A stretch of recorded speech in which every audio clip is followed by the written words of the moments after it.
You that have joined this Facebook Live session. We're here tonight to talk about the 5 Acres site, one of our exciting levelling up projects. My name's Wendy Jackson. I'm the Regeneration Manager at Forest of Dean District Council, and I'm joined tonight by Cllr Bernie O'Neill. Bernie, do you want to introduce yourself? Yes, thank you, Wendy. My name's Bernie O'Neill. I'm a Forest of Dean District Councillor. My ward is Rusbridge, and I'm the Cabinet Member for Economy, and I've also sat on the 5 Acres Management Programme Board and also the Levelling Up Fund Board, of which both are sort of intertwined, obviously. So back to you, Wendy. Absolutely. So we had the last one of these sessions back on the 26th of January. I had to look that up. So some months ago now, but lots been happening. So we've been busy with our demolition programme, looking to demolish most of the buildings, save for the Speedwell building on site. So that work started in late January and is almost finished. So Bernie, I don't know if you wanted to say anything specifically about the demolition to date and what we've been doing. The demolition to date has been more or less on target. We've one or two little hiccups, but nevertheless, it's been done very, very quickly, very thoroughly. There's a little bit, as Wendy's just said, that's ongoing, but nevertheless, it should be completed within a week or so, which is really very much on target, and financially was pretty much on target as well. So that's good news for us. We're about to really embark on the next stage, hopefully, which is what we've been discussing with you in various formats, and hopefully we can take some exciting news forward. Absolutely. And those of you that walk past or drive past the site will have noticed two massive piles of crushed material on site. So that's just to let you know that will be staying. This is all part of our efforts to recycle and reuse materials from the site. So brick and concrete is being saved so that we can reuse it in the construction for the next phase. So they will be staying for the time being as well. But we've also been busy. We've commissioned in June. We commissioned the architect, design, cost consulting project management team, a group called Pick, Everard and AHR is the architect team. So they started with us in June and have started on their initial design concepts for the site to bring forward the levelling up funded work that we have the funding for. So for those of you that have been following what we're doing in the press, we have £9.2 million worth of levelling up money to spend on redeveloping the 5 Acres site to bring forward the dry side sports on site. So that will be including a refurbished Speedwell building to get our new community sports hub up and running, that will connect into a new forecourt sports hall with a glazed atrium, and it's also introducing some new outdoor facilities, a 3G pitch that will be suitable for both football and for rugby, scaled up for adult competitive matches. So that's a bit of news about the design work that's been happening. I don't know whether you wanted to comment on the design so far, Bernie, in terms of how those are shaping up. Yes, I mean the indicative plans were what we were discussing with various organisations at the stakeholder meeting on the Thursday of last week before, followed by the evening event. And I know people are very interested. And we also had the one back in the 5 Acres High School earlier on in the year. Things are moving on, and we'll hear in a moment that we are looking at, obviously, at some of the comments that have been made to us about those plans. I think those plans are very exciting, as Wendy has said, and we will emphasise again, this is for the dry side sporting activities. We cannot waver from the Levelling Up Fund bid that was put in, and the money for which we obtained the 9.2 million. And we worked very closely in partnership with our two other partners, Hartbury College and University and Cinderford Town. So again, we cannot move from Once the application was put in for the Levelling Up Fund, we had to put in a plan for that Levelling Up Fund money, and we have to stick to that plan. We cannot waver from it. And that was purely and simply for the dry side. And that's what you will have seen in the plans, those of you who attended those particular events, the one back earlier in the year and the two of just over a week ago in the Berry Hill Primary School.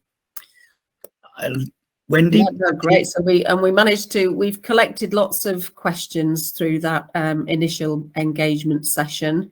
So people have been presented with, as I say, the initial designs from the Pick Everard team to have a look at and to comment on. So we've got a few questions tonight that came out of that process that we thought we'd share with everybody, because they seem to be common themes running, and perhaps start with one relating to the architect design team, Bernie, because I know this is one that you heard directly because you were at the event. So I've got one here from David, living in Berry Hill, who's asking why were Pick Everard chosen as the design consultants, and were there no other local designers who could have been used for this exercise? Okay, thanks, Wendy. Yes, Pick Everard provided the initial concept design and feasibility work, which informed our Levelling Up Fund bid preparation and the submission. Pick Everard were chosen. We have a very strict procurement framework that we have to stick to within the Forest of Dean. It's not just us, it's across all local governments and so on. And we had to stick with that procurement design. And what we did was they provided a detailed design and professional oversight for all refurbishment and new build throughout the whole programme and including the handover. Pick Everard's professional fee rates have been tested against other frameworks and compared with recently completed leisure-led developments, and were found to be competitive. There was a number of questions I actually received at the afternoon event based on that, and I did say at the time that we have to stick to procurement policies. We can't just go out and decide that we're going to choose somebody just offhand. And yes, okay, there may have been local companies, but however, we have to stick with what we have to do with the rules we have to do for our procurement. So that's why Pick Everard were chosen.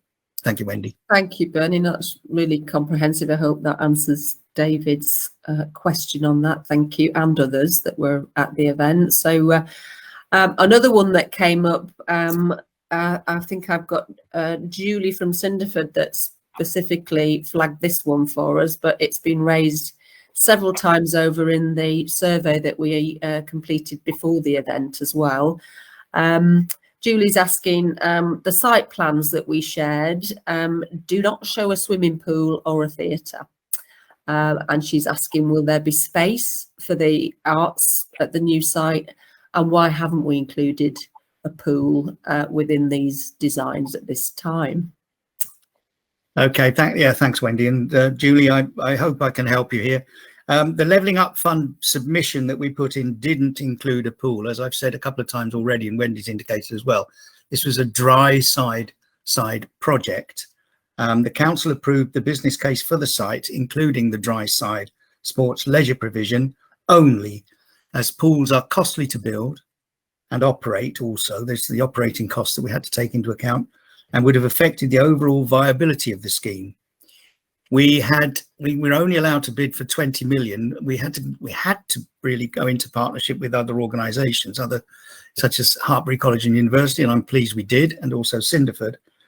The plans currently being promoted are to advance those Levelling Up Fund proposals. We have to do that. The first phase of the wider site development. It's not saying that we won't look in the future for provision of a pool, but what I'm saying is that £9 million would not have even provided a pool.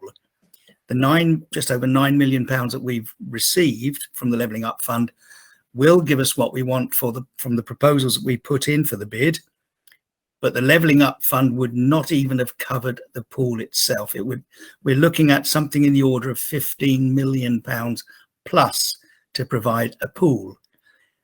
So that is what we have great aspirations for putting a pool in there, and we've currently received, and Wendy might want to refer to this, a slightly updated plan only yesterday, I think it was, which includes an area of land which may provide the site for a future pool. But at the moment, we can't do it. We have to stick with what our bid was for the Levelling Up Fund. Absolutely. So Pick Everard have responded to the questions and answers that flagged at the event, and they've specifically allocated. They've moved some of the designs around. We were showing a couple of weeks ago a space for informal child's play area next to the tennis courts, and so they've reallocated that as future expansion space. So specifically allocating a parcel of land within the site for possible future pool and or other leisure facilities. So so hopefully people will see that change and welcome that. Bernie. Yeah. Can I just add a little bit more as well? We do obviously we've been discussing this as a cabinet consistently over the last year or so, and we've been told it was beyond our reach, if you like, for providing a pool. But we certainly do have an ambition to deliver a swimming pool on the site. As part of that question also was arts facilities, and I know a number of people would be very keen to see the theatre back in place, and we think there is going to be sufficient space in the Speedwell Centre, particularly in order to be booked for arts and crafts classes or exhibitions, and a small performance space is included in the current designs, and we continue to explore the scope for making the sports hall a multi-purpose space to also accommodate sizable performance event space. I was asked this directly again on that Thursday afternoon, and all I can say is if you go to many leisure centres, they have these sort of concertina seats that can be pulled out in the sports hall for events, for shows and so on. I'm not saying that will happen, but we've already looked into it, and we are looking at and exploring the particular scope for making our sports hall sort of multi-purpose as well. Thank you, Wendy. Yeah, I think the trick there is going to be all about the floor, I understand, because unfortunately some sports you need to have a spring-loaded floor. For things like martial arts, badminton quite often is much better if you've got a sprung floor. But however, if you're going to have a performance venue with up to sort of 200, 250 people that could be standing or seating, then you need to have a very different type of floor.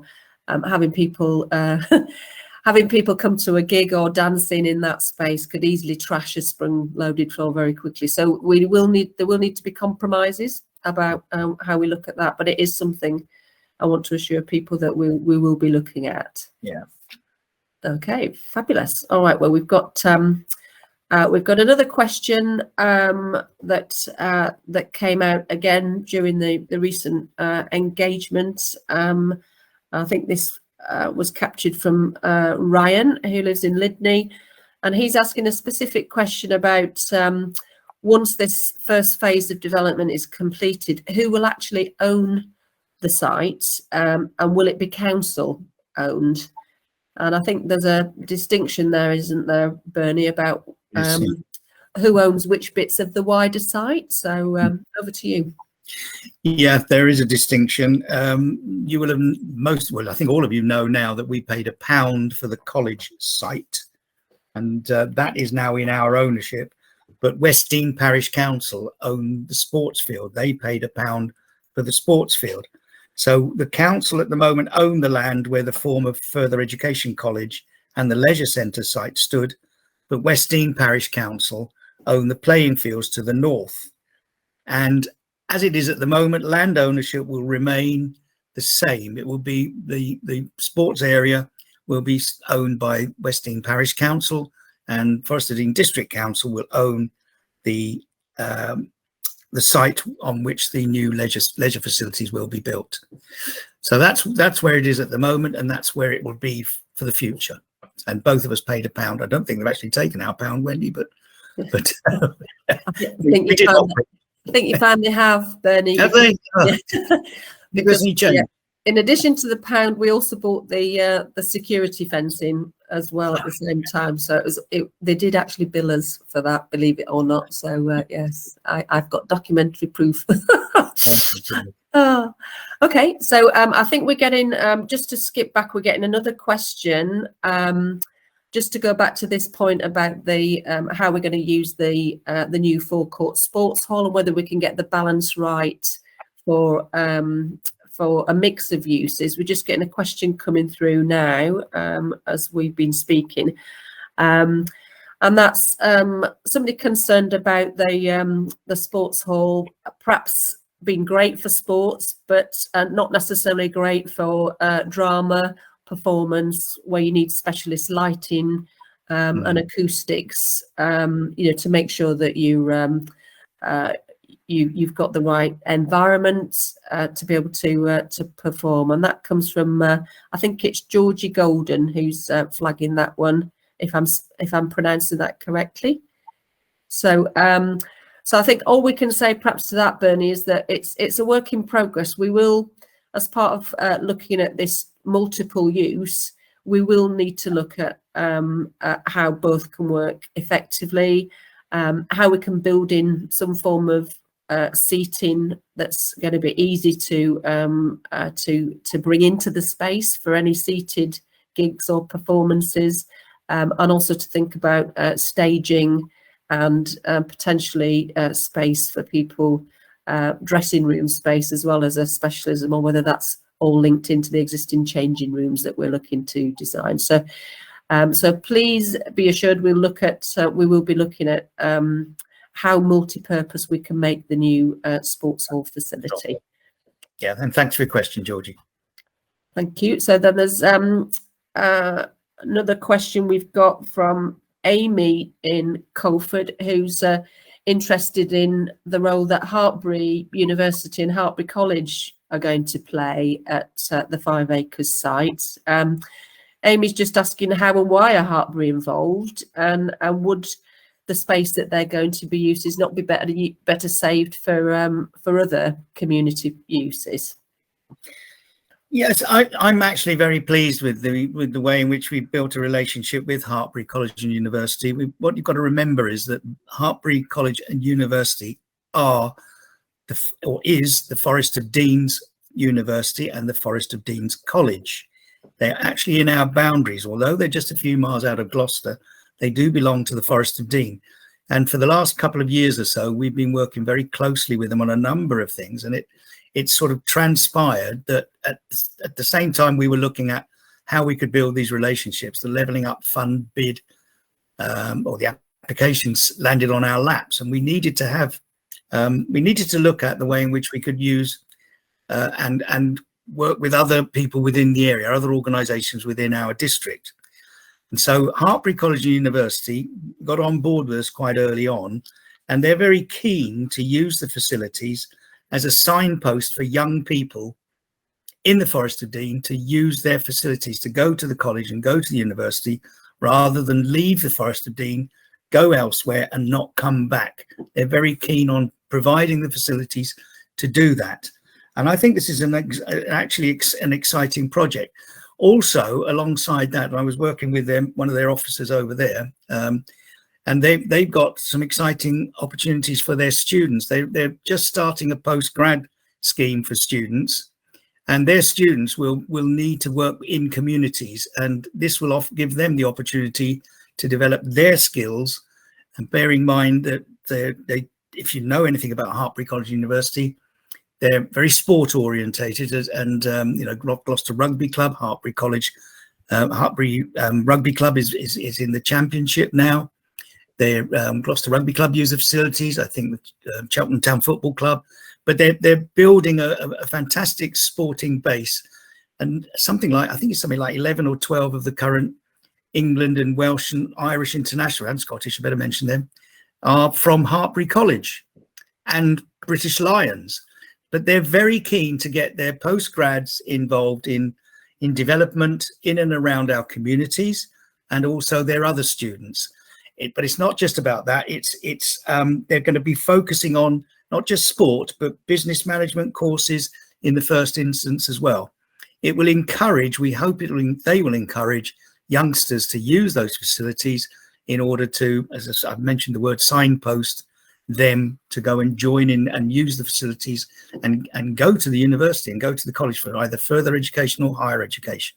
I think it's a fantastic opportunity. Absolutely. I think they want to call their space the Aspiration Centre, don't they? And it's just, I think there was some questions at the event, why are we giving them, a whole top floor in the Speedwell building? Well, we're not allocating the whole space. I think they're taking about half of the top floor. It's 2 rooms that we're going to dedicate for Hartpury, but there'll be additional community stroke workshop space that will be available for use on the top floor as well. So it isn't all, they're not taking out a whole floor, just to update everybody there. So I just want to let people know as well, apparently we've got lots of people watching tonight, which is really encouraging. So great to have people interested in what we're doing and joining tonight to listen. So don't be shy. If you've got any questions about things that we haven't touched on yet, please let us know, and then I can pick those up and we can touch on those before we finish. We've got another question perhaps I'll throw in, because again, it came out of Bernie, I know you attended the stakeholder session on the 11th of August at Berry Hill Primary School in the afternoon. I popped into the drop-in event in the evening and heard some of the discussion at that point as well. So there were a couple of people there particularly asking about the athletics track as well, which has come up previously, and about what we're doing in terms of talking to the adjacent school. So I can assure people that we do talk to the head teacher and the estates team at 5 Acres High School. It would be great as part of the wider site plans, the sort of bigger aspirations that we've got for the wider site, taking in the school site as well, to think about what we can do, if anything, to support the school, to try and turn what is an imperial running track into a metric one, so that can actually be used for competitive athletics in future, because we don't have that at the moment in the forest, and that is something that's missing. So so again, just to reiterate, not something that will be included in this first phase, but it is on our radar, and we are talking to the school about how and when that could come forward. I've got another question come through, Bernie, about when construction, this is coming from Gavin Wilkinson, and he's asking us specifically, when is construction due to start and how long will it take? So that's a brilliant question.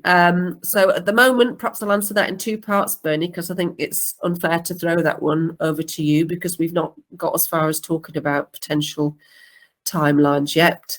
I think the easiest thing to answer that is that the levelling up funding timelines are driving our the timings on all this. So government have allocated us funding, and we need to spend it before March 2025.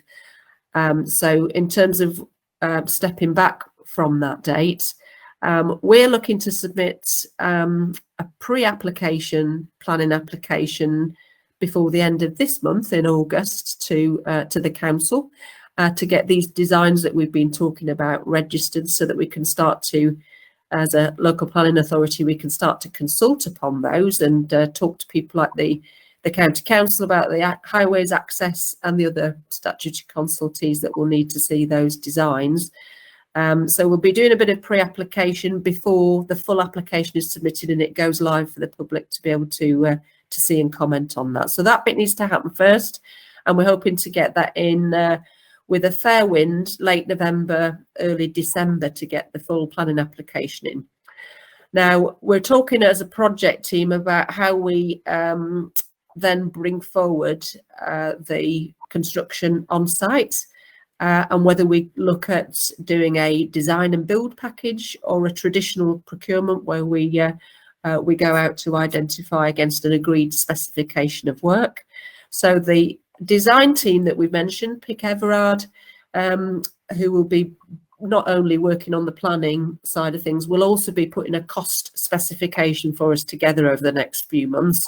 And it's that we need towards the end of the year before we start to bring in a contractor. So we hope, if we go down the design and build route, we hope to be able to select a contractor before the end of this calendar year to get started. So we hope to be able to be making a start once we've got our planning permission secured. I think it's probably, realistically, it's going to be something like June or July next year before we actually make a start in terms of getting people back to site to start refurbishing the Speedwell building and getting on and constructing this new forecourt sports hall. So it's likely to be done in stages as well, I think it's fair to say. So the refurbishment and the buildings will be constructed first, and then the additional outdoor facilities, the tennis court refurb, the 3G pitch will follow afterwards in that sequence. So I hope that helps. It's a bit woolly at the moment because we need to get our costs agreed first. We then, as a council, need to submit those to council to get approval to spend that money formally. At the moment, we only have authority to spend on the demolition and appointing the architect design team. So there will be another approval stage, won't there, Bernie? It has to come back to full council first. So I hope that helps answer that one. I've got another question here from somebody called Scott Rewild, and he's asking, is there an opportunity for local environmental education community projects to tender for the soft landscaping? I would say absolutely yes. We do have a formal process. Bernie touched on it before in terms of our procurement. So what we can do on our 5 Acres web page, we can add in the, we have something, it's all done through digital procurement these days. It's we use a system called Intend, and anybody interested to bid in for either if it's requests for quotes or quotations or full tender packages, it will be placed on that digital platform. So we will add that to the 5 Acres page. So Scott, if you want to, perhaps next week, if you can give us a couple of days just to make sure we can get that updated, there will be a link there with the details about how you register as a new supplier for the council. But it's pretty straightforward. It's a single page form to register your details and just put in keywords so that particular packages of work, if you mention landscaping, for instance, or a landscape architecture or anything related to planting or tree work, then if you put in keywords like that, then you will be receiving our e-tender alerts. Yeah. Can I just add something, Wendy, to that, please? Absolutely. I don't know if anyone else out there is listening who is perhaps interested in doing a similar sort of thing. And I don't just mean about like environmental issues, but anything at all. I know we've got companies interested that registered that interest in the building materials, for example. And I think that's important also. So anybody who feels as though they've got something to offer us in the building of the premises and anything that can go in internally and so on, then please make sure you register. Because one of the things I did want to mention, we're determined to deliver the greenest and most forward-thinking development. We have declared a climate emergency, and we're going to really look at them, really be very, very careful in what we're doing with the site there, and hopefully we can bring forward the greenest development that we possibly can with the funding we have available. So that sounds really good. Scott, was it? Yeah. So please get your registration in, and we hope more people can join in with that, with us as well on registering their interest. Thanks, Wendy. I would say thank you, Bernie. I just would say as well that as we procure big contracts of work like this, we do build into our tenders that we're looking for contractors that are going to be supporting our local supply chain and Have I lost you, Wendy, or have you? Sorry, are you okay?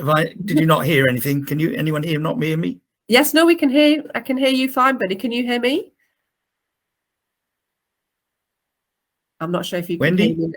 Yes, I can. Well, I can hear you, Bernie, fine. So I'll continue unless Okay. I hear otherwise. So I just had another question from Jed Kilkenny that just touches on the climate emergency and sustainable construction question. And Jed is asking, what are you doing to reduce the energy requirements? And now, yeah. Oh, you can hear me now. Yeah. Oh, right, lovely. Sorry, Jed was just asking there, Bernie, what are we doing as a council to reduce energy requirements for the site? And he's asking specifically about solar, wind, water recycling. I can answer that one, Bernie, if you like, because that's something that is built in to the Pick Everard Commission. We've specifically asked them to come up with a sustainability study to look at the new buildings and also at the outdoor facilities as well, to make sure that the materials that we're using are as sustainable as possible.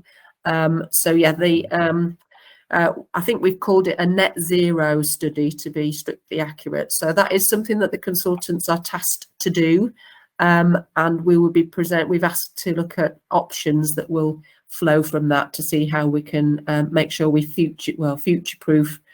It needs to be done, not that future, it needs to be done now, really. So we do need to take that very seriously and are doing so. Yes, that's already built into Pick Everard's Commission. Yeah.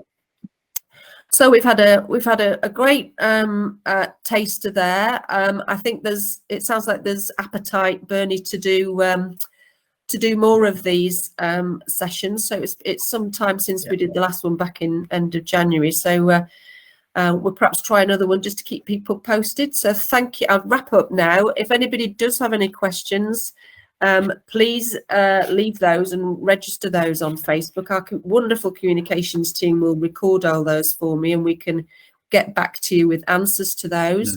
And we will also be updating our website where we've got our frequently asked questions page, as well as part of the 5 acres study. So please have a look at that next week, and we'll hope to be able to keep you all abreast of progress as we move forward. But thank you very much for dialing in tonight. I'll say good evening. Bernie, did you want to say goodbye? I think I'm not sure if Councillor O'Neill can hear me, but I'll just wrap up now and say thank you to everybody, and hope to see you all again another time. Okay, thank you. Bye bye.